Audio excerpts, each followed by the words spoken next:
मरने के बाद क्या होता है, ये दुनिया के सबसे रोचक प्रश्नों में से एक है।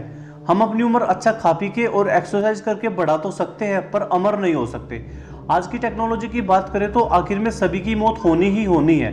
जिसका जन्म हुआ है उसकी मौत होनी ही होनी है। तो आखिर मौत के बाद क्या होता है? मैं यहाँ पे फिजिकल शरीर के बारे में बात नहीं कर रहा।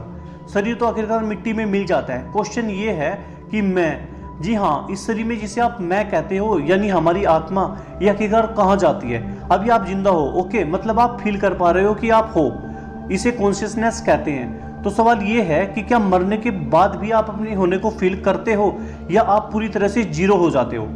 एक एक्सपेरिमेंट कीजिए। आप एक बार सोचिए कि मरने के बाद कैसा लगता होगा। तो आपको ऐसा लगेगा कि आप ये सोच ही नहीं पा रहे हो। आप अपने नहीं होने को सोच भी नहीं सकते, क्योंकि नहीं होने को भी, मतलब नथिंगलेस को भी एक्सपीरियंस करने के लिए किसी चीज का होना जरूरी है जो नहीं होने को एक्सपीरियंस कर रहा है। इसका मतलब शायद मरने के बाद भी आप अपने आप को फील कर पाओगे। इस पूरी दुनिया में 4200 रिलीजन है और सबकी अपनी अलग अलग मान्यताएं हैं कि मरने के बाद क्या होता है।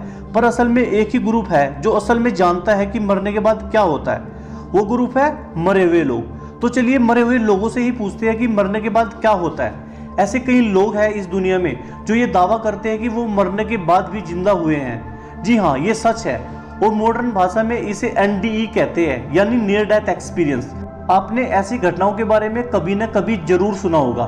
खासकर इंडिया के गांव में ऐसी घटनाएं आम बात है। पर अगर वर्ल्ड की पॉपुलेशन को एज ए होल देखे तो पूरी दुनिया में बहुत ही कम लोगों ने इसे एक्सपीरियंस किया है। जिन लोगों के साथ ये हुआ है उन लोगों से अलग अलग व्यक्ति अलग अलग चीजों का एक्सपीरियंस करता है। उन लोगों का ये कहना है कि वो एक दूसरी दुनिया में चले जाते हैं, एक दूसरे आयाम में, और कुछ अजीब सा एक्सपीरियंस करते हैं और फिर वापस अपने शरीर में आ जाते हैं। तो आखिर में वो क्या एक्सपीरियंस करते हैं, यही तो हम जानना चाहते हैं। क्या वो सच में उस चीज को एक्सपीरियंस करते हैं जो उस दुनिया से परे है? 2011 में एक इंसान की सर्जरी हो रही थी, पर वो सर्जरी फेल हो गई और डॉक्टर ने कहा कि वो इंसान मर चुका है। मतलब डॉक्टर ने उस इंसान को मृत घोषित कर दिया। पर कुछ मिनट बाद ही मॉनिटर में अपने आप एक्टिविटी होने लगी और डॉक्टर उसे बचाने में कामयाब रहे। जो कुछ मिनट वो अपने शरीर में नहीं था तब उसकी सांसें रुक गई थी। तब उसने कुछ एक्सपीरियंस किया था।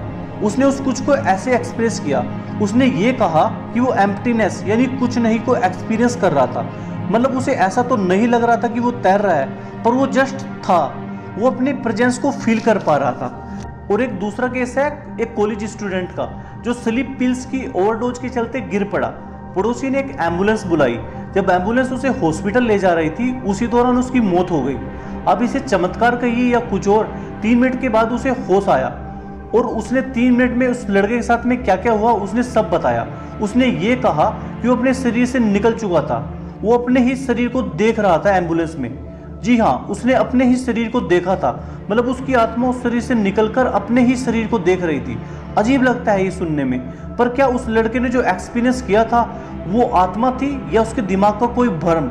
इस बात को टेस्ट करने के लिए जो लोग एम्बुलेंस में थे उन्होंने टेस्ट करने के लिए उस लड़के से पूछा कि उन 3 मिनट के दौरान उस एम्बुलेंस में डॉक्टर ने क्या क्या किया।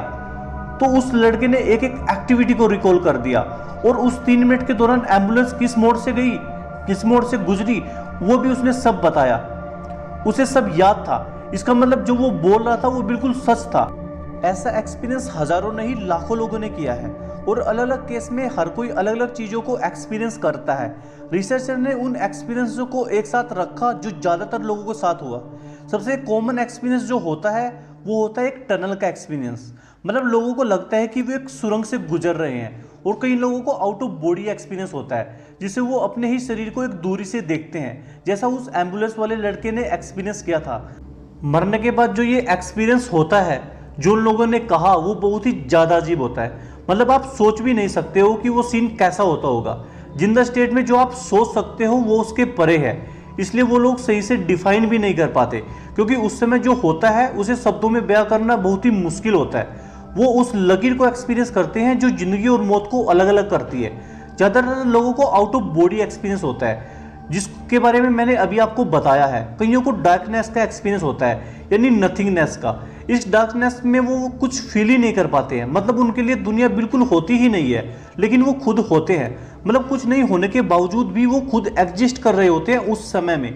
मतलब उनमें मैं वाली फीलिंग होती है। समय को क्या आप छू सकते हो? जिन लोगों ने नियर डेथ एक्सपीरियंस किया है उसमें से कईयों ने ये कहा है कि वो समय को देख सकते हैं, मतलब समय को एक फिजिकली ऑब्जेक्ट के रूप में देख सकते हैं। मैं जानता हूं कि ज़्यादातर बातें आपको थोड़ी नहीं बहुत ज़्यादा अजीब लग रही होगी। सच्चाई यही है कि ये अजीबोगरीब एक्सपीरियंस हमारे लॉजिक के परे है। सबसे मेन अंडरस्टैंडिंग ये है, समझो, देखो उस एम्बुलेंस वाले लड़के ने जो एक्सपीरियंस किया या फिर उस सर्जरी वाले इंसान ने जो एक्सपीरियंस किया वो एक अजीब एक्सपीरियंस था। ओके, उन्होंने ये कहा कि वो एम्प्टी स्पेस नथिंग यानी कुछ नहीं ऐसी ऐसी चीज़ों को एक्सपीरियंस करते हैं। चाहे वो कुछ भी एक्सपीरियंस करते हो, वो वहाँ पर होते हैं तभी ना एक्सपीरियंस करते हैं। जी हाँ, इस बात में दम है। अगर आप डीपली सोचो तो इसका मतलब मरने के बाद भी चाहे शरीर मिट्टी में मिल जाए पर कॉन्शियसनेस रहती है। जो ये मैं वाली फीलिंग है ये रहती है।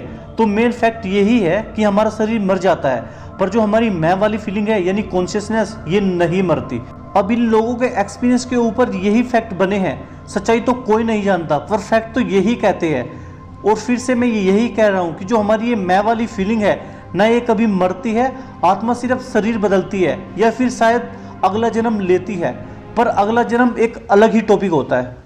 दोस्तों मुझे आशा है कि वीडियो आपको पसंद आया होगा। अगर आपको ये वीडियो पसंद आया तो इसको लाइक और शेयर करना मत भूलना। अगर आप चैनल पर पहली बार आए हैं तो चैनल को भी सब्सक्राइब कर दीजिए और साथ में बेल आइकन को भी दबा दीजिए जिससे आपको आने वाली वीडियो की नोटिफिकेशन मिल जाए। Thanks for watching my video.